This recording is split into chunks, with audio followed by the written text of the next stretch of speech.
다 함께 사도신경 하겠습니다. 나는 전능하신 아버지 하나님 천지의 창조주를 믿습니다. 나는 그의 유일하신 아들 우리 주 예수 그리스도를 믿습니다. 그는 성령으로 잉태되어 동정녀 마리아에게서 나시고 본디오 빌라도에게 고난을 받아 십자가에 못 박혀 죽으시고 장사된 지 사흘 만에 죽은 자 가운데서 다시 살아나셨으며 하늘에 오르시어 전능하신 아버지 하나님 우편에 앉아 계시다가 거기로부터 살아있는 자와 죽은 자를 심판하러 오십니다. 나는 성령을 믿으며 거룩한 공교회와 성도의 교제와 죄를 용서받는 것과 몸의 부활과 영생을 믿습니다. 아멘.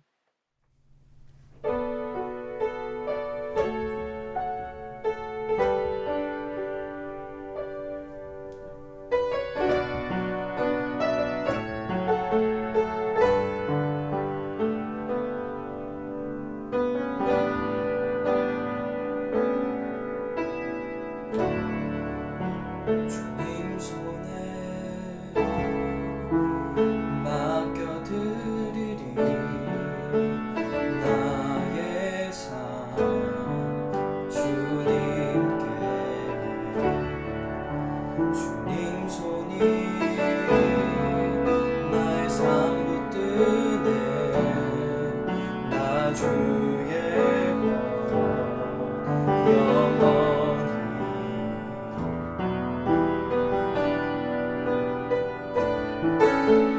내가 믿는 분 예수 내가 속한 분 예수 삶의 이유 되시네 내 노래 되시네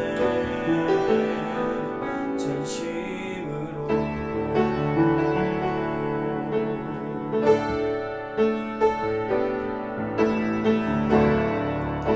주와 함께 걸어가리라 모든 길을 주시네 주 뜻 안에 나 살아가리 주의 약속은 영원해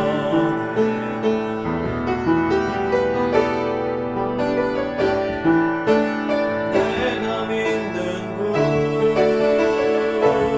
예수 내가 속한 분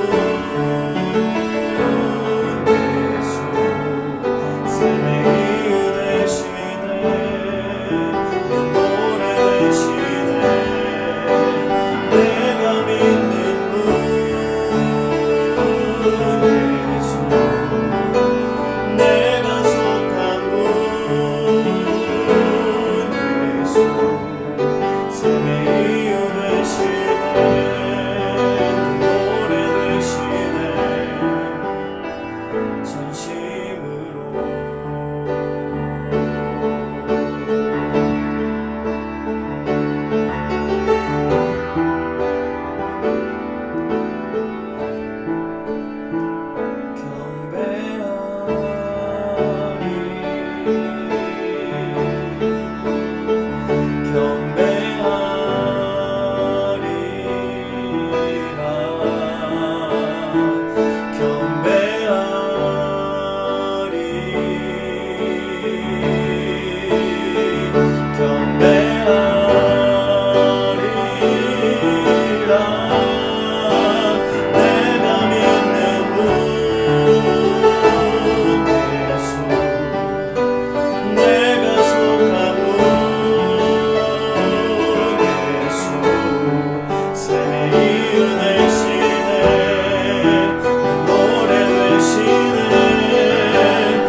네, 오늘 우리가 함께 살펴볼 하나님의 말씀은 예레미야애가 3장 19절부터 23절, 예레미야애가 3장 19절부터 23절입니다. 제가 읽어드리겠습니다. 내 고초와 재난, 곧 쑥과 담즙을 기억하소서. 내 마음이 그것을 기억하고 내가 낙심이 되오나 이것을 내가 내 마음에 담아 두었더니 그것이 오히려 나의 소망이 되었사옴은 여호와의 인자와 긍휼이 무궁하심으로 우리가 진멸되지 아니함이니이다. 이것들이 아침마다 새로우니 주의 성실하심이 크시도소이다. 아멘.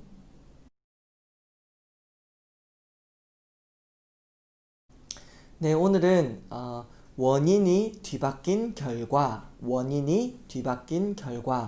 제목으로 우리가 함께 말씀을 나누고자 합니다. 코로나19가 참 광주 지역에 확산이 아주 가파르게 솟아오르면서 참 더 많은 제약들이 있는 것 같습니다. 여러분 한 2주 동안 보았다가 또 이렇게 영상으로 예배를 드리게 되니까 조금 마음이 착잡하기도 하고 답답하기도 합니다. 그럼에도 불구하고 우리가 함께 말씀을 나누고 하나님께 소망을 두고 살아가는 우리 모든 친구들과 선생님들 또 저가 되기를 바랍니다. 코로나19로 인해 특수 상황과 일상이 이제 뒤집어졌어요. 이전에 누리던 일상은 오히려 특별해졌고 겪어보지 않은 이 특수한 상황이 지금 일상이 되어버렸죠. 마스크는 1년에 가도 몇 번 써보지 않는데 요즘은 마스크 쓰는 게 일상이 되어버렸습니다. 교회에서 여러분 요즘 QR코드 찍고 들어오거든요. 교회가 고위험군 지역으로 지정되는 바람에 이제 전자 서명을 해야 되는 QR코드를 나라에서 이제 내려주면 우리가 이렇게 또 찍어서 출석 체크를 하게 됩니다. 이런 것들은 굉장히 특수한 상황이었는데요. 지금은 일상이 되어 버렸습니다.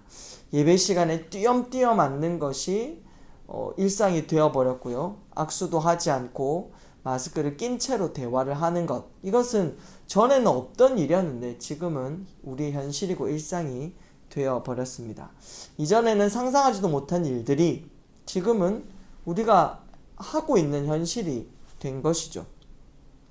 여러분 학교에 가는 것보다 또 영상으로 공부하는 시간들이 지금은 더 많을 것이라는 생각이 듭니다. 무엇이 이렇게 만들어 놓았습니까? 원인이 무엇입니까? 우리는 어떤 어려움을 당하면 원인이 뭔가에 집중을 하고 또 원인을 색출하려고 합니다. 인생의 고난과 고통과 또 슬픔과 아픔, 재난과 환난, 도대체 이것의 원인이 무엇인가? 그 책임은 누구에게 있는가? 이것을 찾아내려고 합니다. 유례없던 코로나19는 누구 때문에 이렇게 되었습니까? 한간에 어떤 목사님들은 하나님의 진노다, 심판이다 이렇게 말하지만 그러면 코로나19를 이렇게 우리에게 주신 분은 하나님이 되어버리시는데 하나님이 아무리 화가 나셔도 이런 식으로 인생들을 심판을 하실까 하는 생각이 듭니다. 이렇게 상황을 놓고 보면 하나님이 선하신 분이신가? 하나님은 도대체 어떠한 분이신가 하는 의문점을 가지게 되죠. 인간이 죄를 짓고 난 이후에 굉장히 탁월해진 능력이 하나가 있어요. 인간의 인생 가운데 죄가 들어오고 나서부터 사람이 아주 발달된 능력이 하나 있는데 그게 무엇일까요? 그는 핑계를 대는 것입니다. 사실 인간이 겪는 고통은 사람 스스로가 너무 탐욕적이고 이기적으로 살아낸 다음에 결과로 주어질 때가 너무 많습니다.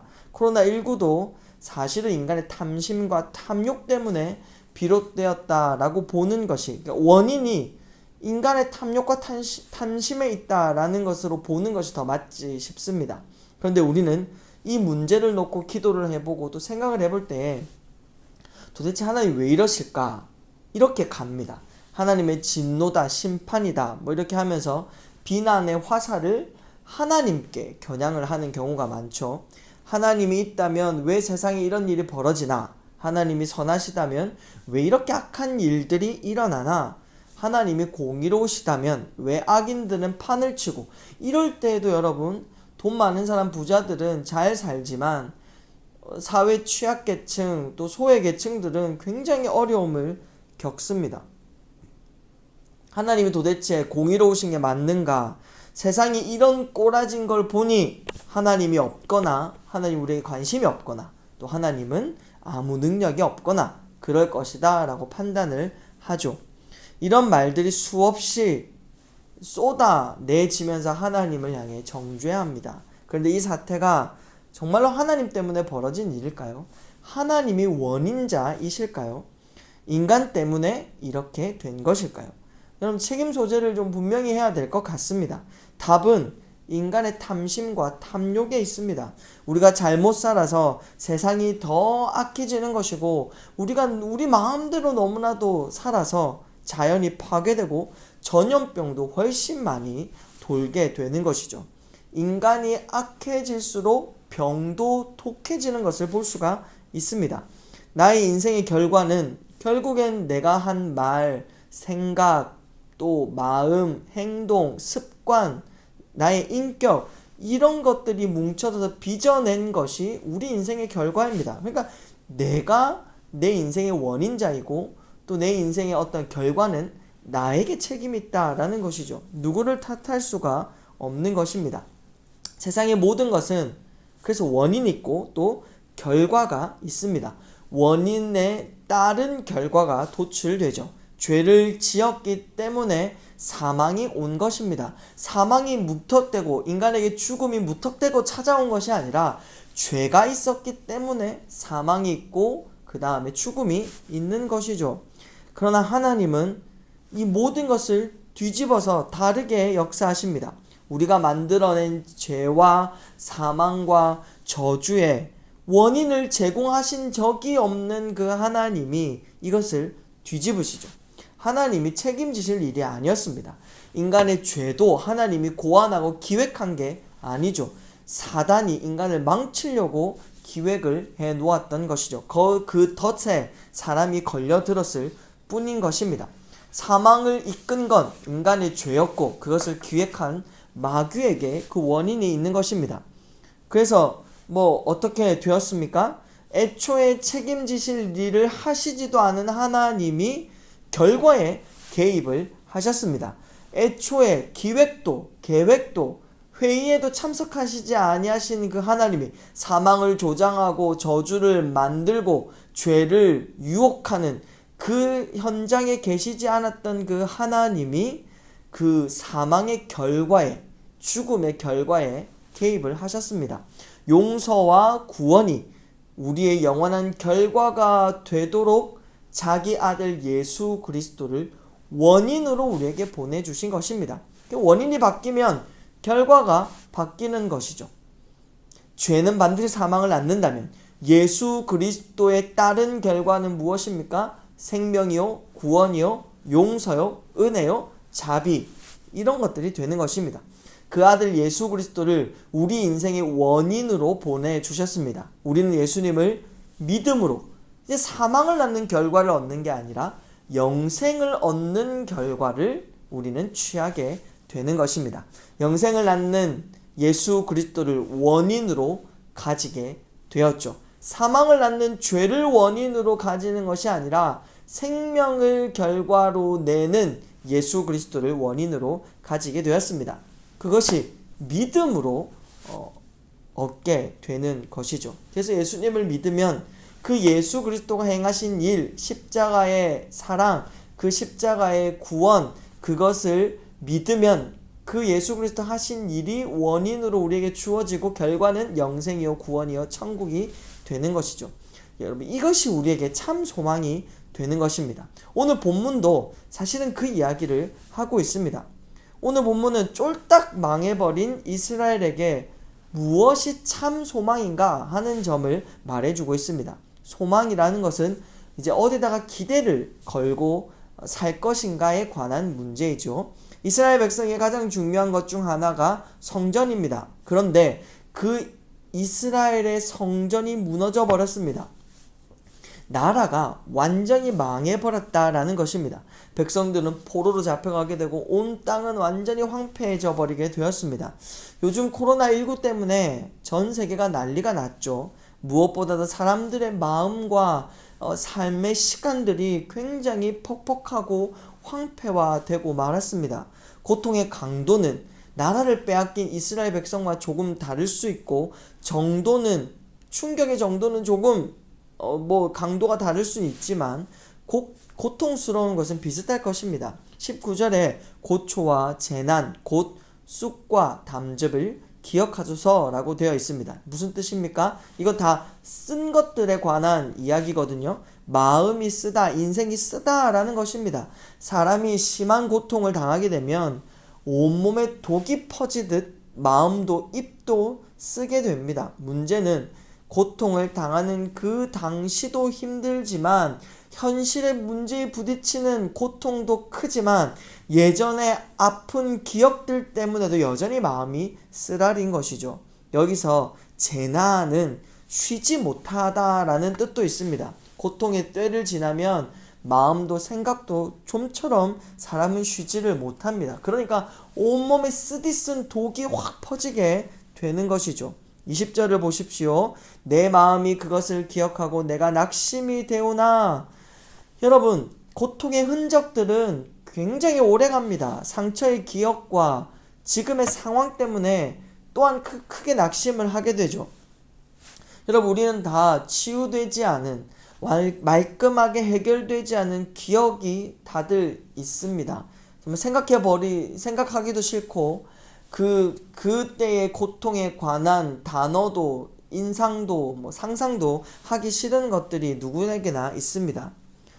그 일을 당한 사람은 과거의 기억이 아니라 아직도 현재로 아픔을 겪고 있는 사람들이 한둘이 아닙니다. 그래서 더 아프고 고통스럽죠. 그러니까 고통은 과거에 겪었든 현재 겪고 있든 그거는 언제나 현실이고 현재라는 것이죠. 여러분도 어떤 기억들 때문에 어떠한 슬픔의 그 흔적들, 고통의 상흔, 그러니까 상처 입은 흔적들 때문에 지금도 쓰라리지 않습니까? 어떤 아픔이 여전히 현재로 남아 생각과 마음을 쉬지 못하게 하는 일들이 있지 않습니까? 다 말할 수 없지만 생각하기도 싫은 그런 일들이 여러분에게 있을 것입니다. 현재의 아픔과 과거의 기억 때문에 사람은 쭉 가라앉게 되어 있습니다. 여기서 낙심하다라는 단어의 뜻은 가라앉다라는 그러한 뜻이죠. 몸도 마음도 바닥에 그냥 그 삶이 축 가라앉아 버리게 되는 것입니다.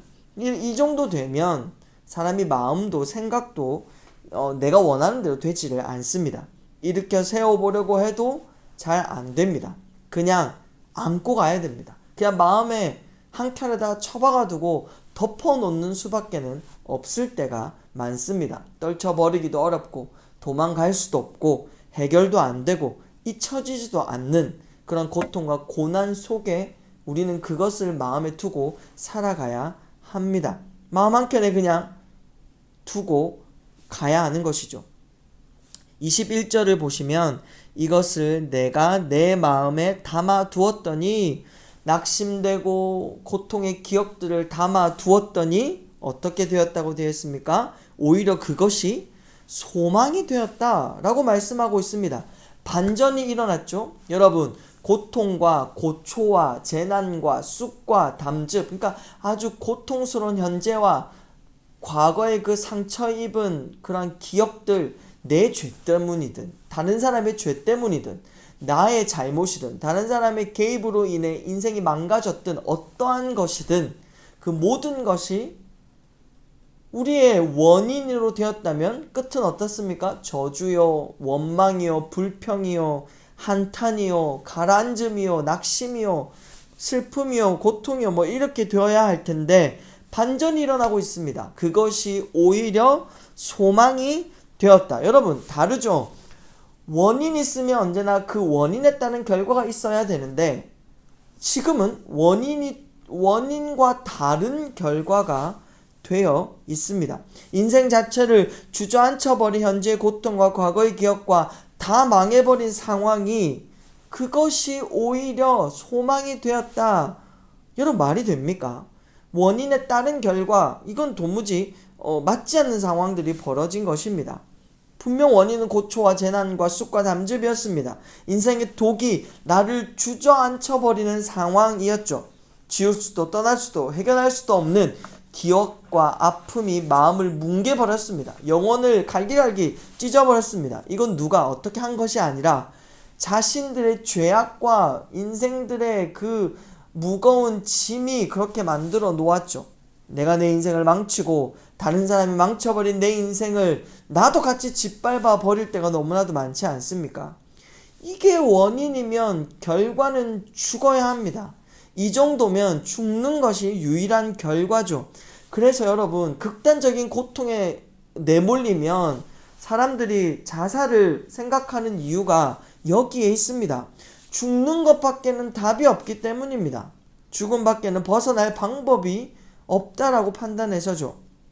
여러분도, 저도 그렇지만 여러분도 그런 생각 한 번쯤 해보지 않았나요? 그냥 여기서 인생을 끝내는 것이 더 편하지 않을까 하는 생각들을 해볼 때가 있습니다. 그런데 그것이 오히려, 그런 것들을 어떻게 해결할 수 없어 마음에 두었는데 그것이 오히려 소망이 되었습니다. 원인에 따른 결과가 아니라는 겁니다. 완전히 다른 데서 날아온 결과가 인생을 뒤집었습니다. 뭐 때문에? 소망이 되고 기대가 되겠습니까? 22절입니다. 여호와의 인자와 긍휼이 무궁하심으로 우리가 진멸되지 아니함이니이다.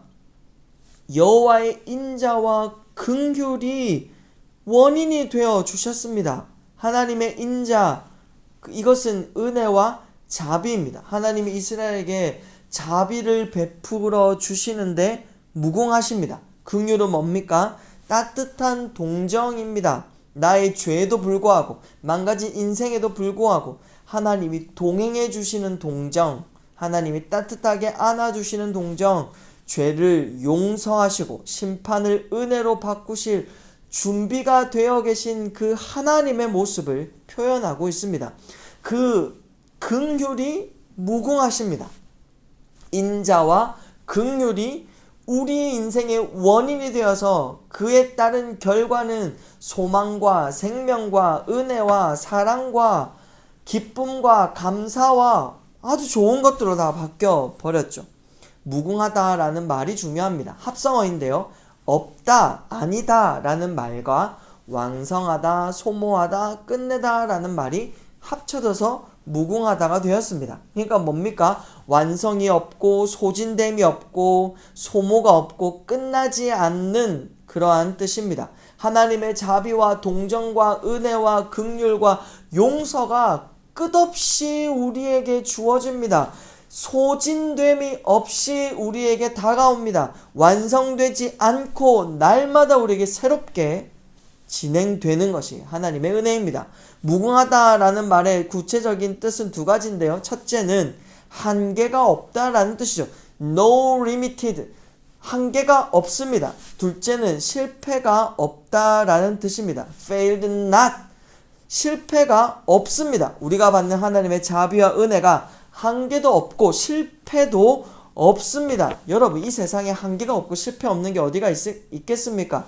대단한 사람들도 한계에 부딪히고 실패를 경험합니다. 여러분, 코로나19는 인간의 한계를 드러내는 아주 굉장한 전염병이죠. 한계가 없고 실패 없는 것이 이 세상에 없으나 하나님이 우리에게 주신 것은 한계가 없고 실패가 없습니다. 그런데 이 은혜가 아침마다 새롭다라고 말씀하십니다. 23절, 이것들이 아침마다 새로우니. 여러분, 왜 아침마다 새롭다라고 말씀하고 있을까요? 계속해서 우리에게 매일 주어진다라는 뜻이 되겠죠. 생소한 것이 아니라, 뜬금없는 것이 아니라 성실하게 매일마다 날마다 새롭게 우리에게 주어집니다. 하루가 매일 바뀌듯 은혜는 매일 주어지죠. 한 번 받고 끝나는 것도 아니라 매일 우리에게 주시는 그 은혜, 자비와 긍휼, 우리와 동행하시는 하나님의 따뜻한 동정, 이것이 매일 주어집니다. 여러분, 여기가 중요합니다. 하나님은 선하시고 하나님은 성실하십니다. 매일 우리를 붙들어 주시고 매일 우리를 지켜주시고 매일 우리가 살아갈 용기와 힘을 더해 주신다라는 것이죠.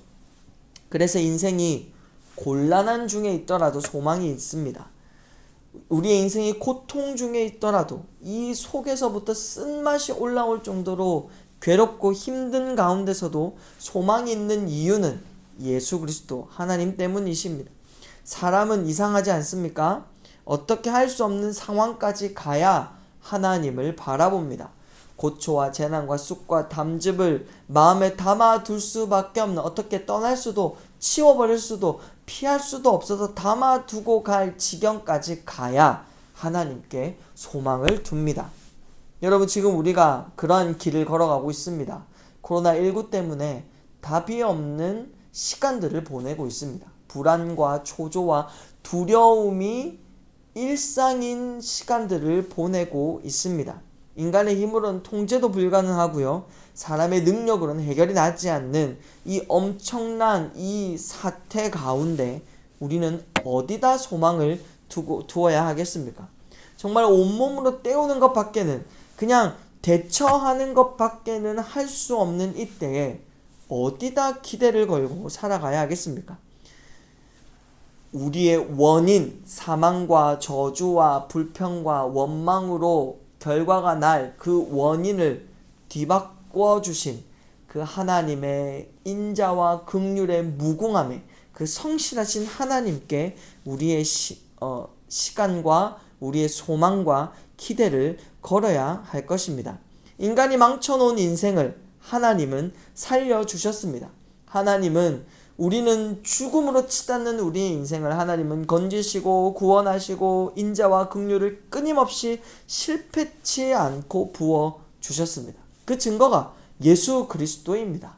원인을 바꿔주심으로 결과가 달라지게 해주시는 거죠. 여러분, 이걸 할 수 있는 분은 하나님밖에 없습니다. 인간은 이 고리에 묶여져 있습니다. 원인에 따른 결과를 취해야 한다는 이 악의 고리에, 이 사망의 고리에서 우리는 떨어질 수가 없습니다. 그러나 예수 그리스도가 오심으로 우리의 사망을 주장하는 죄의 원인을 깨부수시고 우리를 주장하는 사단의 능력을 깨부수시고 우리의 원인을 바꿔주심으로 결과를 생명과 은혜와 자비와 사랑과 기쁨과 감사로 바꾸어 주셨죠.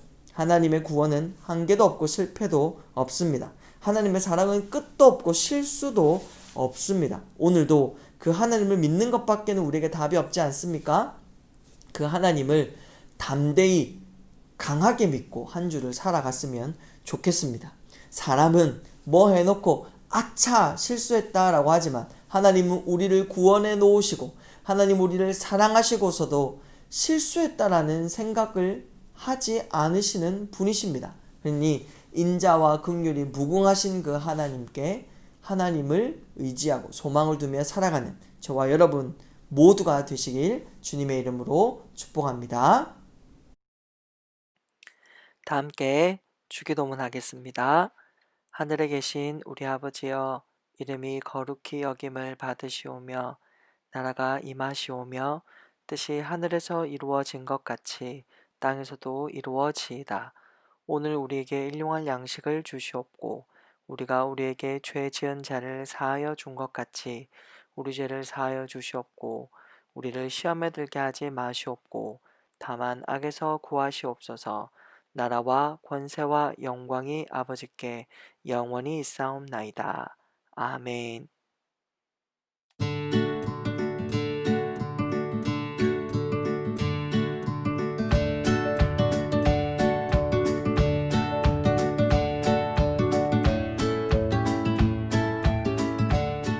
지금부터 공과를 시작하겠습니다. 2과 구약 성경 한 손에 잡기. 여러분의 책은 13페이지네요. 다 함께 펼치고 시작하도록 하겠습니다. 밑줄 그은 내용은 구약 성경을 잘 요약해 놓은 문장입니다. 여러분이 잘 읽고 구약 성경이 어떤 맥락으로 진행되는지 잘 살펴보시기 바랍니다. 창세기 3장 15절을 읽을까요? 내가 너로 여자와 원수가 되게 하고 내 후손도 여자의 후손과 원수가 되게 하리니 여자의 후손은 내 머리를 상하게 할 것이요 너는 그의 발꿈치를 상하게 할 것이니라 하시고. 아멘. 다음은 아이스 브레이크 톡톡톡입니다. 질문이 세 가지가 있는데요. 원래는 친구들과 함께 나누어야 되는데 여러분 혼자 하니까 질문에 대한 답을 여러분의 말로 잘 써보는 시간을 가졌으면 좋겠습니다.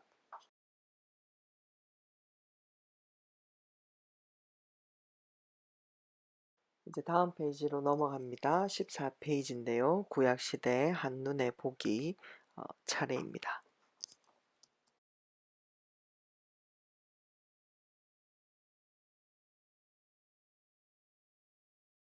구약의 내용은 이제 시대별로 구분을 하는데요. 그 시대 구분은 올려놓은 것처럼 천지 창조부터 포로 귀환 시대까지 이렇게 차례로 쭉 갑니다. 잘 한번 보시기 바랍니다.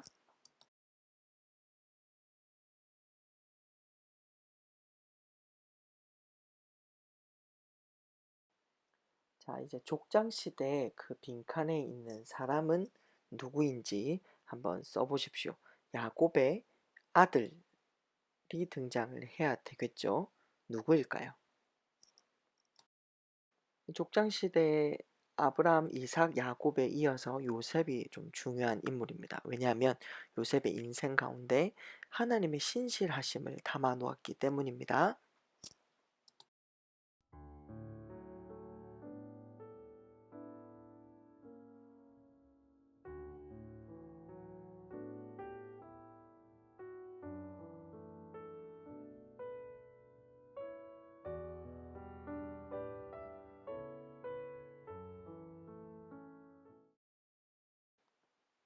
자, 이제 15페이지 구약 성경의 주제로 들어가도록 하겠습니다. 네, 구약 성경 총 39권으로 되어 있고요. 보면 그 종류마다 분류된 내용들을 요약을 해놨죠. 영상을 잠깐 멈추고 한번 확인해 보는 시간을 가졌으면 좋겠습니다. 그 하나님은 그 시대마다 사람들을 세워서 구원 계획들을 이루어 나가셨는데요. 시대마다 여러분이 생각나는 대로 대표적인 인물들을 빈칸에 잘 적어 보기를 바랍니다.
특별히 분열 왕국 시대에 특별한 사람들이 많이 등장합니다. 그 사람들이 누구냐면 선지자입니다. 하나님께서 왜 이렇게 많은 선지자들을 그 시대 가운데 보내셨을까요? 무엇 때문에 선지자들을 보내셨는지 한번 잘 생각해 보았으면 좋겠습니다.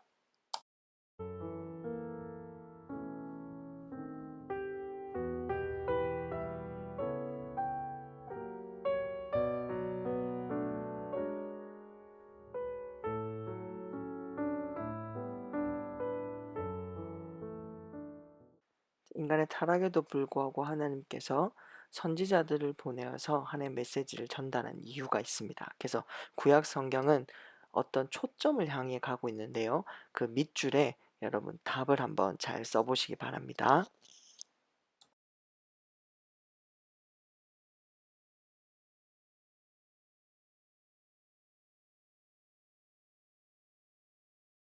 이제 마지막 페이지 삶으로 구약 성경의 인간 보고서 내용입니다.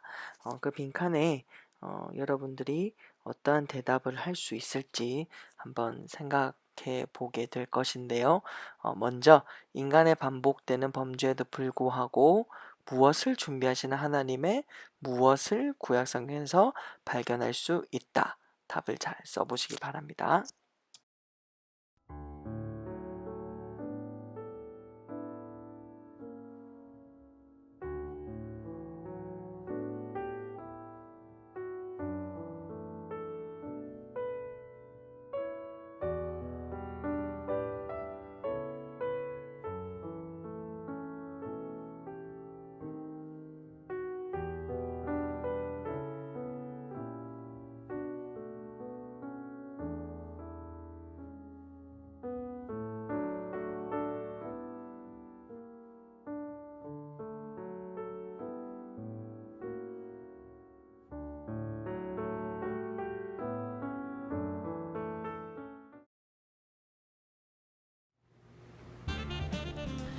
자, 지난주에 감사 편지 쓴 사람 추첨을 주중에 하려고 했는데 못해가지고 지금 하도록 하겠습니다.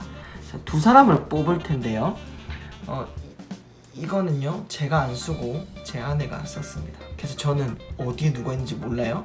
그러니까 형평성에 맞는 일이니까 의심하지 말고 뽑도록 하겠습니다. 두 명 뽑습니다. 첫 번째,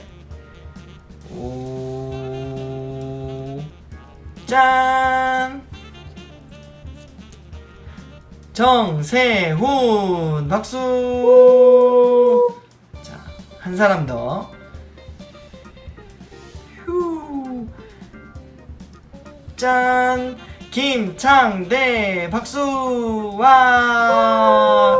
두 사람에게는 시원한 거 뭐 날려줄 테니까 기다리고 계세요. 꼭 안녕!